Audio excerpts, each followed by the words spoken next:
This episode of the Reality Check podcast has been brought to you by my listeners, Patreons, and friends. If you'd like to find out more about how you can support the podcast and get some cool rewards, head over to patreon.com/ZachPPhillips.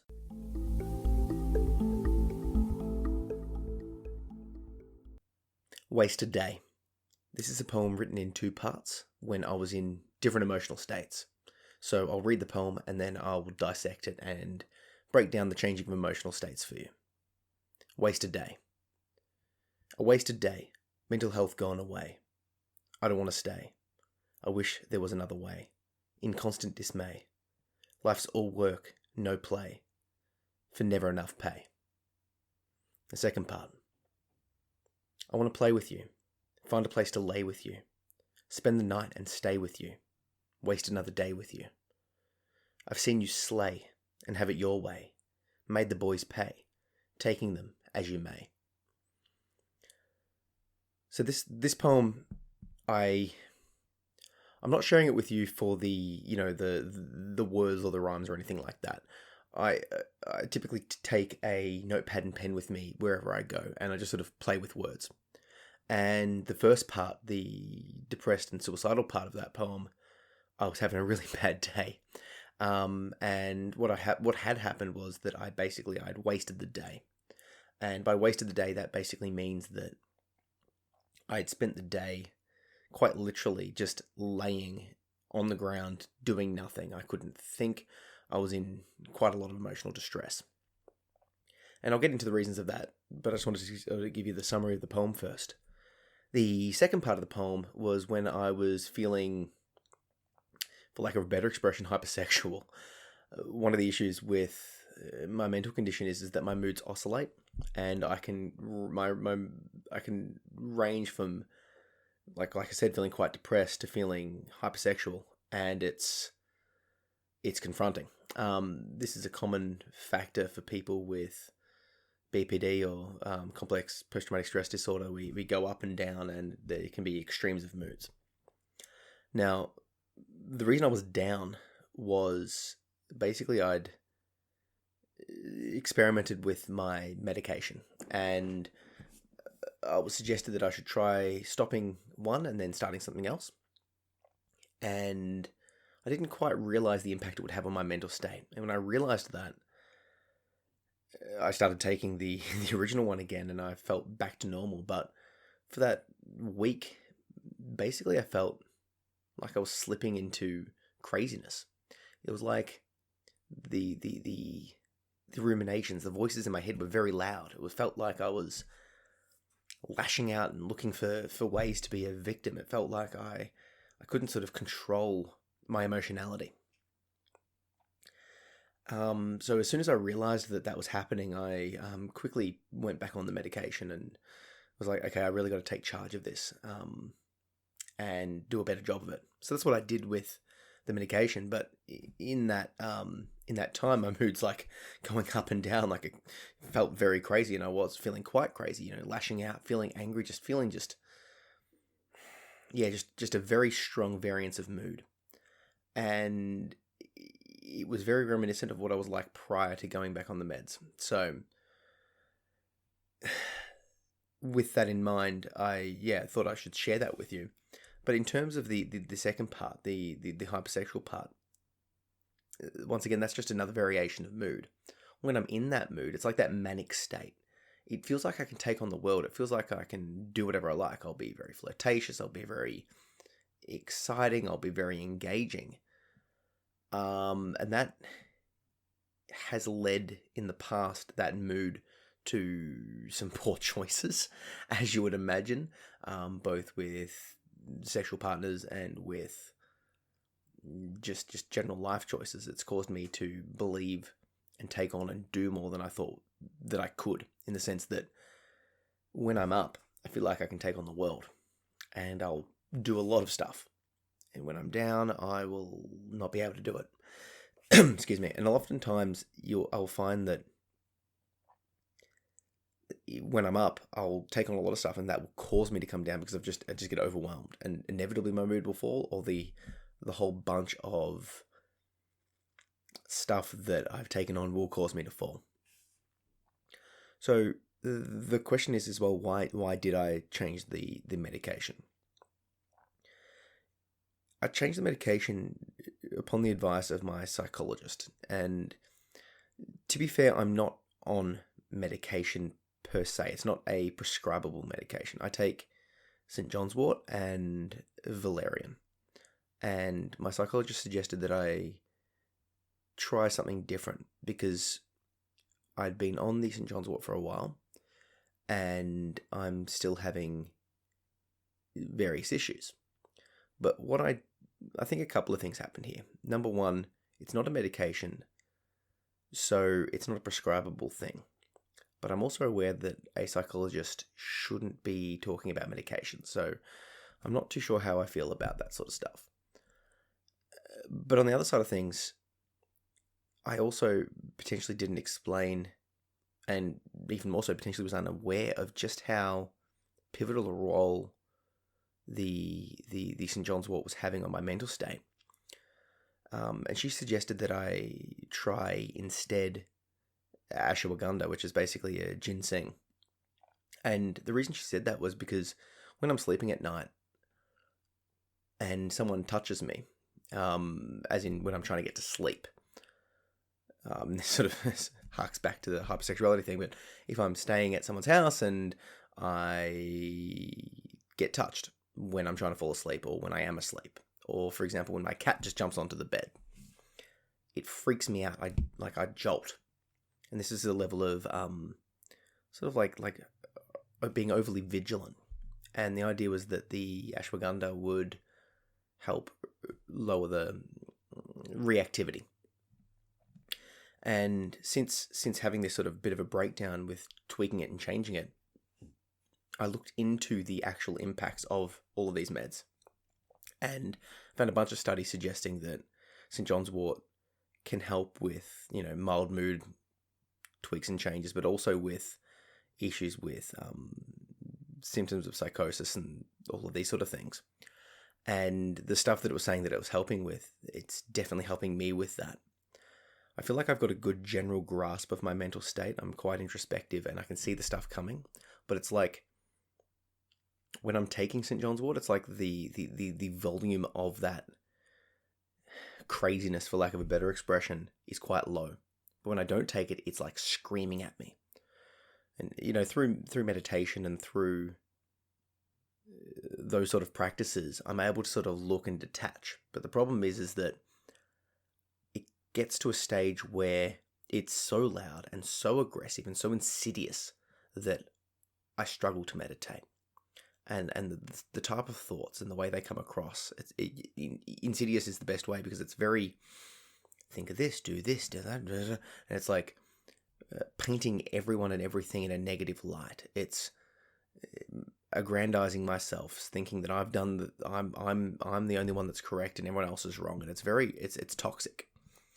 And that it overlays with a lot of mood changes of aggression and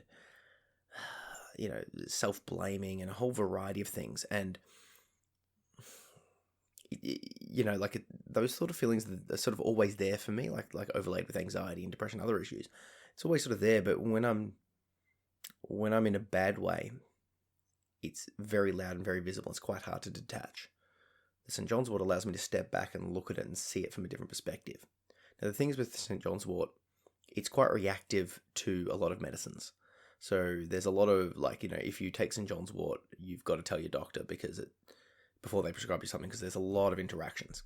But the other thing is that it's a herb, so it's sort of looked upon as a sort of in-between thing.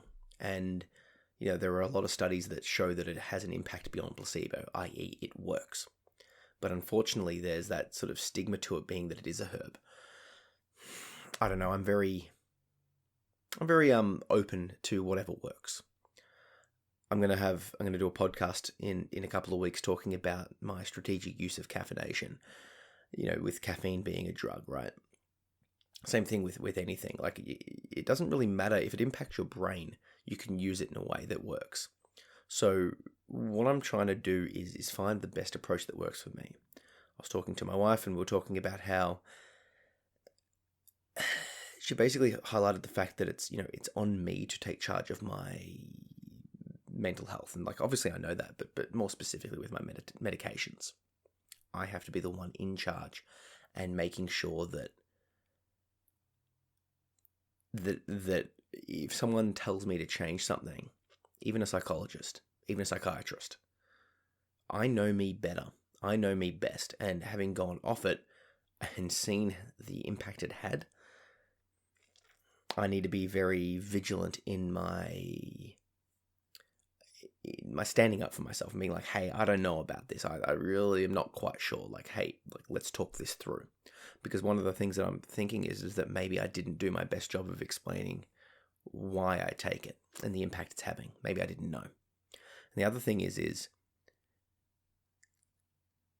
when you're presenting yourself to a therapist, you're talking, they're only seeing you for that hour, right? Or however much time every few months, right? So prior to my last session when we had this discussion, I'd just had a pretty intense work day, followed by a heated emotional discussion. And that left me feeling quite rattled. And that was just before the psych session. So I went into the psych session already feeling rattled. And then we talked about the therapy that she got me to do, which was basically exposure therapy. You know, go back to where I used to live and sort of just see what it was like, right? And sort of see how you feel. And yeah, there's more to it, but basically just realize that you're strong and a bunch of stuff. But the point was that too was emotional. And then I went from there to being like, hey, and I have this issue where when I'm sleeping and people touch me, I freak out. So in that instant, in that time, I was presenting quite low. So you could argue that, well, maybe the St. John's wort wasn't working. Maybe what you're doing currently isn't working. So maybe you should change medicines. Maybe. But the other problem is like, I suppose this is the fact that the factors that I'm drawing to your attention is that 1 hour discussing stressful events isn't the whole of me. That's just a part of me. That's just like a representation of me in time. So the point I'm trying to drive at is that from the therapist's perspective, it can be quite hard to discern how the person's actually going when they see this, you know, like this snippet of a presentation of the person, and obviously the person is the full person. I imagine and I would hope that people would have training to understand and recognize that, but I'm also aware that even if you are aware of it, it's still hard to sort of recognize and see as it's happening. So what I've come to, and the conclusion that I've come to is that clearly I need to be on the St. John's wort. Maybe the ashwagandha and the other stuff that I'm taking might help. I'm open to trying different things. The psych also suggested that I try a thing called Ceramind, which is at night, which is basically like a lavender oil thing, infused lavender oil, and it's very calming, and that's been a good boost. I'm open to trying like THC oil. I'm open to trying a whole variety of things to reduce anxiety. But the thing that I need to be aware of is well, I need to be the one in charge of that. I need to be the one taking ownership of that. And, you know, I'm the one steering the ship. I'm getting advice from the psychologist, advice from the psychiatrist, advice from, you know, research, etc. It's on me though, because I'm the one that lives with me. However, there's a couple of caveats here. The first caveat is that, as I've said, when I talk about sort of a crisis plan, I will have other people, my wife, my friends, close family, being like, if they see a downturn, you know, if my functionality drops at work, etc., there are external things that will make me aware of the need to change something or try something. And the other caveat is as well, why aren't I trying more traditional antidepressants or antipsychotics or whatever? Couple of reasons. I have tried them before and they didn't work for me that well. They kept me alive, but they made me feel very flat. So like I said, my mood goes up and down quite strongly, and they sort of made my mood range very, very, very, very flat. So there wasn't much variance. I wasn't feeling depressed, but I didn't feel excited at all. Like completely no sex drive, no excitement drive. It was just like nothing. That's not ideal. It stopped me from committing suicide. It helped me to find a psychologist and work through that sort of stuff, but I didn't like it. Getting onto them and coming off them was also very challenging for me. The side effects were nausea and disorientation and like physical coordination issues. It wasn't good. Would I try them again? If I have to, sure, but I lean towards the more natural stuff if possible. That's just my take. So anyway, wasted day. So I'll read it to you one more time. If you want to read this poem and check out the poem, it's only a little one, you can click the link down below. Wasted day. A wasted day. Mental health gone away. I don't want to stay. I wish I was there. I wish there was another way. In constant dismay. Life's all work, no play. Never enough pay. I want to play with you. Find a place to lay with you. Spend the night and stay with you. Waste another day with you. I've seen you slay and have it your way. Made the boys pay, taking them as you may. So yeah, if you want to check out that poem, you can have a little look below. And if you want to support the podcast, you can head over to patreon.com/ZachPPhillips, and you'll see a bunch of things that you can get as little rewards. There's a Q&A stuff, there's early access to a bunch of stuff, and there's some coaching stuff.